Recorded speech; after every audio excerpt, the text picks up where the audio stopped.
Hello everyone, आपका एक बार फिर से वेलकम करते हैं आज के हमारे इस फ्रेश वीडियो पे। तो आज इस वीडियो के अंदर मैं आपके साथ डिस्कस करूंगा axis flexi cap fund diet growth के बारे में। इसमें मैं आपसे डिस्कस करूंगा कि जो axis flexi cap fund diet growth है, इसने पिछले 1 मंथ, 6 मंथ, 1 साल, 3 साल, 5 साल या फिर एनुअल रिटर्न क्या दिया है। आज के डेट में इसका एक एनएवी का प्राइस क्या है, ये कितनी स्टार रेटिंग म्यूचुअल फंड है, इसमें मिनिमम एसआईपी अमाउंट आप क्या लगा सकते हैं और इसका फंड साइज क्या है। साथ ही साथ मैं आपसे डिस्कस करूंगा कि इसके अंदर कौन कौन सा स्टॉक लिस्टेड है और अगर आप इस म्यूचुअल फंड के अंदर कुछ पैसा इन्वेस्टमेंट किए होते तो पिछले 1 साल, 3 साल, 5 साल के अंदर आपको क्या रिटर्न देखने को मिलता है और इसके अंदर कौन कौन सा स्टॉक लिस्टेड है। तो सबसे पहले हम लोग बात कर लेते हैं इसके रिटर्न के ऊपर में। तो पिछले 1 महीने में जो रिटर्न दिया है वो 0.09% का रिटर्न है। 6 महीने में रिटर्न की बात कर लेते हैं तो 6 महीने में जो रिटर्न दिया है वो 12.89% का रिटर्न है।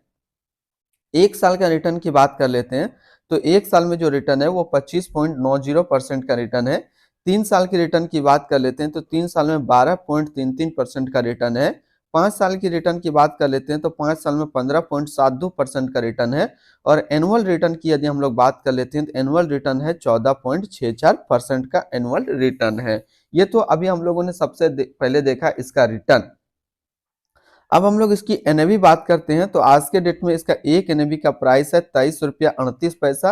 रेटिंग की बात करते हैं तो यदि 2 स्टार रेटिंग म्यूचुअल फंड है, इसमें मिनिमम एसआईपी अमाउंट आप 100 रुपया का लगा सकते हैं और इसका जो फंड साइज है वो है 11,517 करोड़ का। अब हम लोग बात करते हैं यदि आप इस म्यूचुअल फंड में मंथली एसआईपी 5,000 रुपया पर मंथ किए होते हैं तो पिछले 1 साल, 3 साल, 5 साल के अंदर आपको क्या रिटर्न देखने को मिलता। तो बात करें यदि आप 5,000 रुपया पर मंथ 1 साल जमा करते हैं तो आपका पैसा जमा होता है 60,000 रुपया, आपको मिलता 67,656 रुपया। 3 साल की बात कर लेते हैं तो 3 साल में जो आपका पैसा जमा होता वो जमा होता 1,80,000 रुपया, आपको मिलता 2,15,545 रुपया। 3 साल की बात कर लेते हैं तो 3 साल में जो आपका पैसा जमा होता वो जमा होता 3 लाख रुपया, आपको मिलता 4,37,398 रुपया। ये तो था मंथली एसआईपी का बात हम लोग किए। यदि वन टाइम आप इसमें 1 लाख रुपया यदि आप एक बार में इसमें जमा किए होते तो 1 साल में जो आपका 1 लाख रुपया है वो 1,25,900 होता। 3 साल में आपका 1 लाख रुपया 1,41,738 होता। 5 साल में आपका 1 लाख रुपया 2,07,511 रुपया होता। यानी कि यदि आप वन टाइम पेमेंट कर रहे हैं तो आपका पैसा जो डबल होने में टाइम लग रहा है वो 5 साल टाइम लग रहा है, यानी कि 5 साल में आपका पैसा यहाँ पे वन टाइम में डबल हो रहा है।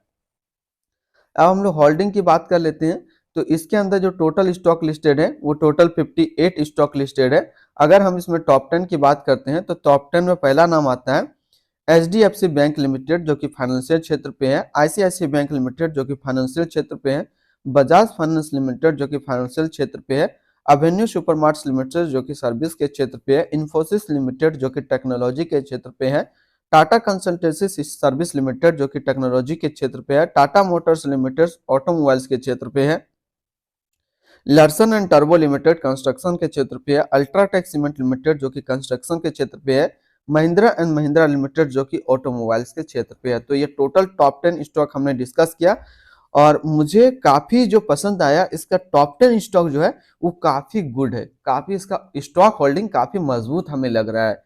अब हम लोग बात कर लेते हैं इसकी होल्डिंग एनालिसिस का। तो इसका जो टोटल है इक्विटी है कितना है 11,517 करोड़ का, जिसमें इक्विटी पे है 98.1%, डेबिट पे है 2.1% और कैश पे है -0.2%।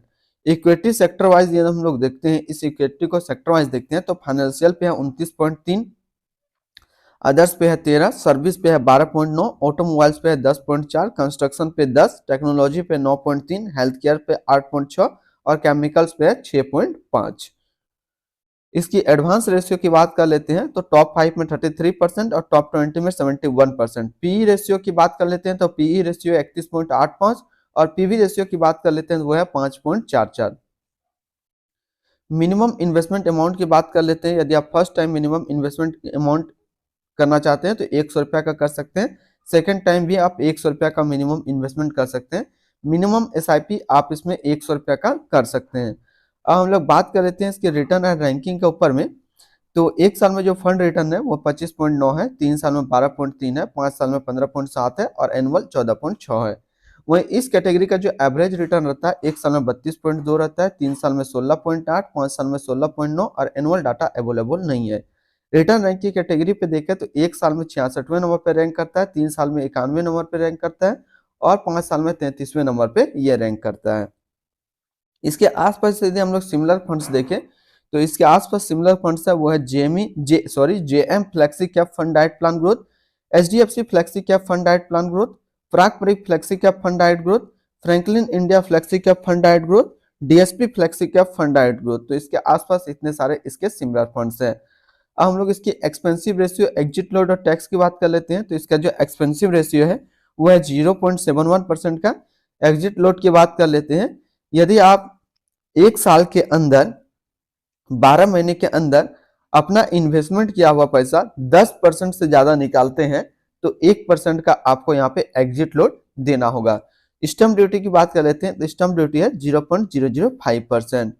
इसकी फंड मैनेजर की बात कर लेते हैं तो इसके फंड मैनेजर है सचिन, हितेश और विनायक।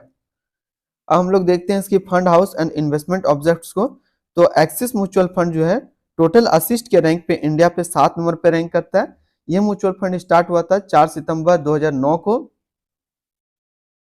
इसका टोटल असिस्ट अंडर मैनेजमेंट है 2,63,039 का।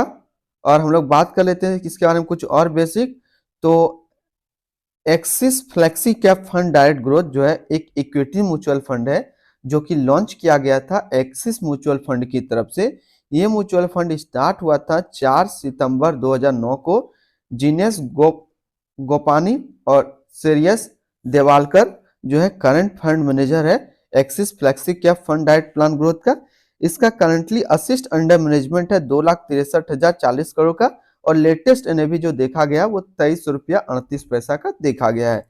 एक्सिस फ्लेक्सी कैप जो है ये एक काफी हाई रिस्क म्यूचुअल फंड है। मिनिमम एसआईपी अमाउंट इसमें 100 रुपया का सेट किया गया है और मिनिमम लमसम जो है इसमें 100 रुपया का सेट किया गया है। यदि आप एक साल के अंदर अपना इन्वेस्ट किया हुआ पैसा 10% से ज्यादा निकालते हैं तो आपको 1% का यहाँ पे एग्जिट लोड देना होगा। अब यहाँ हम लोग कुछ और इसके बारे में डिस्कस कर लेते हैं। सबसे पहला पॉइंट ये डिस्कस कर लेते हैं, क्या axis flexi cap fund diet plan growth के अंदर इन्वेस्टमेंट करना सही रहेगा या फिर नहीं रहेगा। तो इसका आंसर रहेगा, इसकी जो होल्डिंग देख करके टॉप 10 होल्डिंग जो हम लोगों ने देखा, इसका टॉप 10 होल्डिंग काफी मजबूत लगा। क्योंकि किसी भी स्टॉक का बैकग्राउंड यदि आप चेक करना हो तो आप जो है किसी भी म्यूचुअल फंड का यदि आप बैकग्राउंड चेक करना चाहते हैं तो उसकी होल्डिंग को देखिए कि उसका स्टॉक कौन कौन सा है। तो टॉप 10 में ऐसा स्टॉक देखने को मिला इस म्यूचुअल फंड के अंदर जो कि काफी दमदार है और आने वाले टाइम पे ये स्टॉक काफी अच्छा रिटर्न बनाएगा, ताकि ये म्यूचुअल फंड और भी अच्छे से ग्रो करेगा और इसका रिटर्न आने वाले टाइम पे और भी आपको देखने को मिलेगा। यदि आप ऑलरेडी इसके अंदर इन्वेस्टेड है तो फिर आप इसको करंटली आते रहिए जिस तरीके से चला रहे। यदि आप न्यू है तो फिर आप इसको इस म्यूचुअल फंड के अंदर इन्वेस्टमेंट कर सकते हैं। तो फिर मिलते हैं हम लोग नेक्स्ट को इस तरीके का वीडियो की अच्छी जानकारी को लेकर के।